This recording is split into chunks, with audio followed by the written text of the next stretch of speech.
Let's talk about the Biden administration, right? Yes. So apparently they are considering awarding 450,000 per person to families separated at the border under Trump's zero tolerance policy.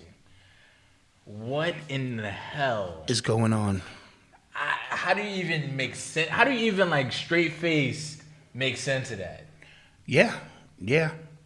Out of all, again, He's and not trying to wipe out no college debt. He damn sure not trying to give up reparations, right? Yeah. But he's trying to give 450,000 per person to immigrant families, and those are some big ass families. son, I told you, 450,000. You know how many people can come over, Bro. bro? Give me all them Spanish names: Enrique, Julio. It says, I'm going to read some of the Alejandro. article. It says the ACLU, which represents the families, has identified about 5,500 children separated from their parents at the border during the course of the Trump era policy. Former President Trump's administration enacted a policy in April 2018 and withdrew it months later after much controversy in June. The potential payout could cost $1 billion or more. Yeah. Now, this is when the whole kids in cages thing was happening, Yes. even though Obama built those cages. Yeah. So those families are going to get, but when we were so-called, lynched and burned and tortured, beaten, castrated, and all those things, they just forgot about that. Somebody said, see, this is why reparations is far from begging. I never said getting old reparations was begging. I'm saying, consistently saying, give us that reparation, give us that It feels like begging because no action is being taken. And, right? Say that happens. Say they give those people 450,000 person. What happens then? What you gonna do about Are it? black people gonna storm the White House and go, what the hell? There you go. That's what I mean. There you go. Right? If I owe you, I owe you $200, and you keep asking me, and I keep, nigga, when I get it, you'll get it. And then you see me busting down When I get it, you get it. new sneakers and shit. Yo, what's up, nigga? When I get it, you get it. It's sort of like, to me, when, and this is just my interpretation of this, when a white officer strikes down an unarmed black man, and we come out in droves and we march And say, and we tear up, and it ain't even got to be our community. We throw a tantrum. We throwing a fire is dying, and standing right there, it's the motherfuckers who did it. In a single line, going, I dare you. And what do? We come right up to the line, then we either start crunking, that happened. Oh my God. or we this start fucking twerking happened. on them, and they saying, okay, well, Yeah. make your move. And then somebody in the crowd, probably not one of us, will throw something. Yeah.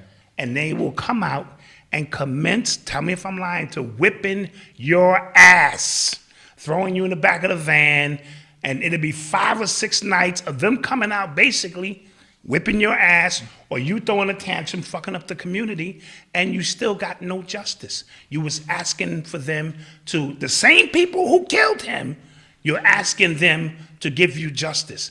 You know what that's called? Crazy. Insanity. It's called insanity.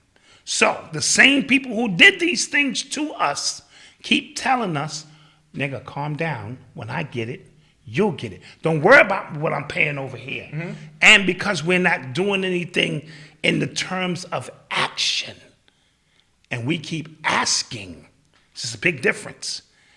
If I ask you more than once, in my rule from the hood, if I gotta ask you more than once, I'm begging you, son. I already asked you, could I borrow $20? Now I gotta ask you again. So now you put me in a position that's uncomfortable because you're in a position of power and I'm not. And you're demonstrating that. Yeah. So for the last 60 years, black people have been talking reparations, but it ain't been no action because you keep going down the avenues that they have created that funnel down back out through the back door of bullshit. Yeah, and I feel like they make up rules when it comes to reparations. Tell me I'm wrong. We need to, it needs to be a bill first. And Right, then they keep bill moving they keep needs moving. to get voted on by Dude, this. they keep by moving this the one. goalposts. And then And y'all niggas is talking from an emotional standpoint. Yeah. And I'm just looking at data. Remember, I'm Virgo. I'm just looking at data. I'm not getting emotionally involved. Emotionally involved, you damn right. I'm not getting emotional. I'm simply looking at the last 50 or 60 years. I go, we've been talking reparations, and my mind automatically says, well, what have we been doing toward that other than asking? Oh, nothing. We keep signing bills. We keep marching. Okay, and then 50 years later, we don't have it. Obviously, that shit ain't working. Right? If they're cutting checks to them, it's a whole ulterior motive behind that. Yeah. They need those votes. And They're gonna wash you out. They're not gonna as the get it. Even if they don't get They're it. not gonna get it. But it's when it comes to the immigrants and they trying to get that vote, it's the attempt, quote unquote, right? Like I tried. This is what we're trying to do, and the mean Republicans are not letting us do that. So make sure we stay in office. Exactly. Chris, if you like what you just saw and would love to see more of the uncut, unscripted, unadulterated, spontaneous, off-the-rip information from me and Brother Malcolm, you need to become a member. Hit that link below because we're going to be going in on the after show. And we have more exclusive content as well. So don't forget to hit that link. Peace.